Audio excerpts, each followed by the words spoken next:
Hey guys, Matt here, Broken Supercoach, back again. We're 8 days away, so I thought I'd do a quick mini team reveal. I don't think it's my locked-in team. I've just thrown together a team. Aim for this year, again, top 1,000. I thought I'd start on this window just to show where I finished up, 988. Peaked at 750, which is higher than I usually finish.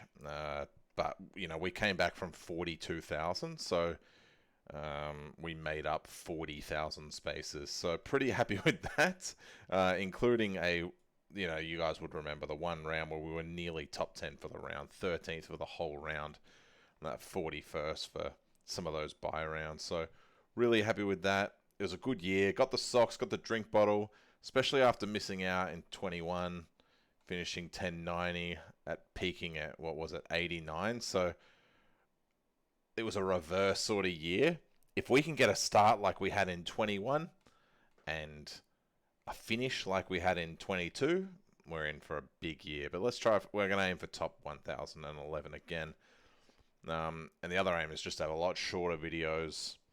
Everyone waffles on in these Supercoach videos, and I get pretty bored. I don't know about you guys, but podcasts are one thing, but I don't want to watch a guy talk for 35 minutes about a Supercoach team. Let's keep it real quick. You can see it on the screen, talk about it. If you got any questions, I didn't elaborate, then just ask. So here's the team I've put together just quickly. Obviously, there's some filler spots, some clear filler spots. But at the moment, guys, what I'm leaning towards structure-wise, what I'm leaning towards in the rucks, the mid-prices that I like, and the sort of premiums that I like. So let's go through them. We've got 3 premiums in the defense. I think Nick Dacos will be the first player in history that I have, unless he's injured, I will have him from his career start to his career end. I had him all of last year, and I'm going to have him all of this year by the looks. So I'm going to try not to hold that sentimentality with him, knowing that he's never not been in my team. But it's very important that we don't get into that sort of... Don't get emotionally attached to players, but Dacos is the closest one I could get emotionally attached to. Dawson, I think, is going to be an absolute ball magnet for the Crows. Everything will come out through him. He reminds me of Jake Lloyd in the 21, Jake Lloyd in 220 and 19, where he just... all balls go through Jordan Dawson. And Tom Stewart's ceiling, I don't think you can miss. Rookies will pick themselves, but I think 2 obvious ones at the moment are Connor McKenna and Ginbey. Should play. Constable looks like they'll play as well. So they're probably the 3. I've just picked random ones here. I don't know if I like Elliot Yeo as a mid-price. So it looks like he's been playing a bit forward. Don't know if I like that at all. So we'll explore that. And hopefully these guys pick themselves. On the Thursday night, once the green lights start lighting up, you just pick them blokes. It's very easy. But I feel like these 5 are sort of locked in. Who else could you have if you don't have that? Sinclair, Sicily, Doherty. I don't like any of these.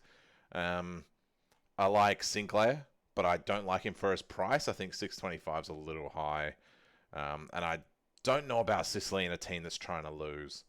So we'll just go from there. I can't even remember who I dropped. Oh, Dacos. Emotionally attached Dacos. So that's that there. Mids is really tough. Again, I think your premiums are going to have to be based on who's selected. I could also do...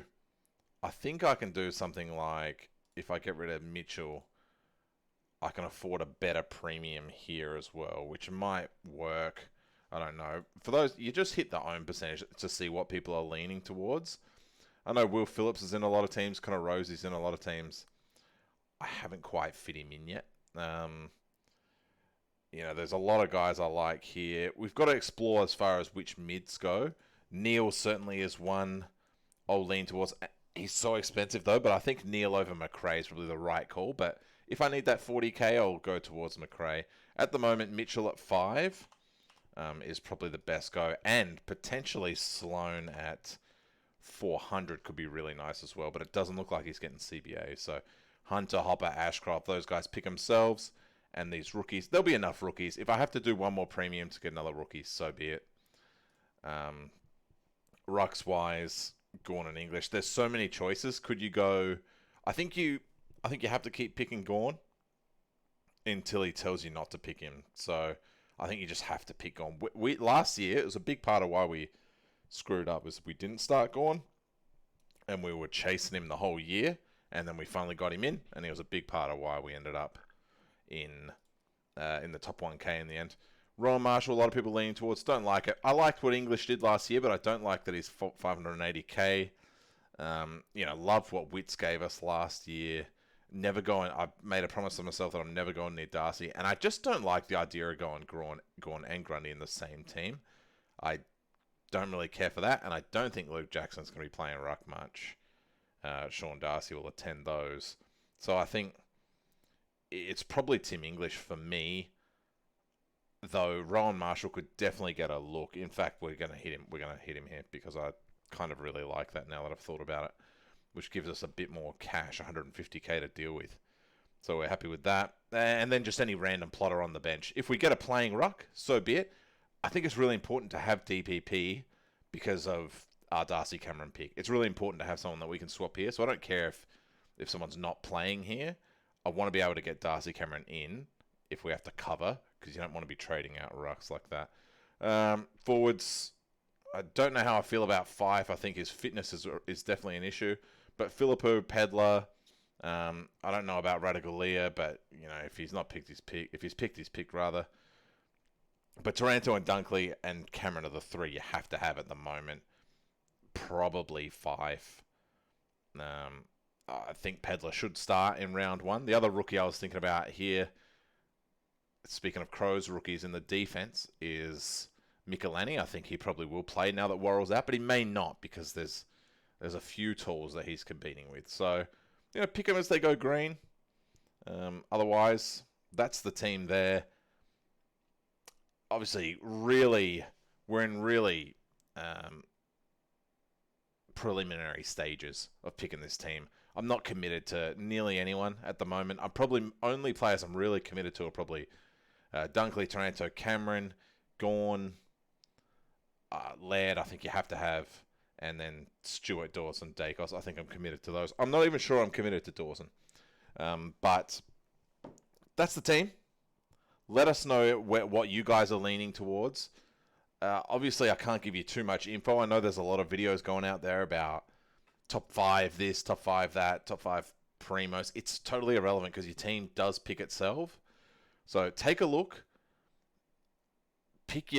Put something together like this so you've got a base of what you think you want to do, but make yourself available on that Wednesday night and then that Thursday night. You want to have those Thursday players locked in immediately. So I'll drop another video before then, let you guys know. I don't know if we'll do a live stream or anything like that, but we'll certainly drop a Thursday video locking in those guys, and we'll certainly drop something later. So yeah, looking forward to the year.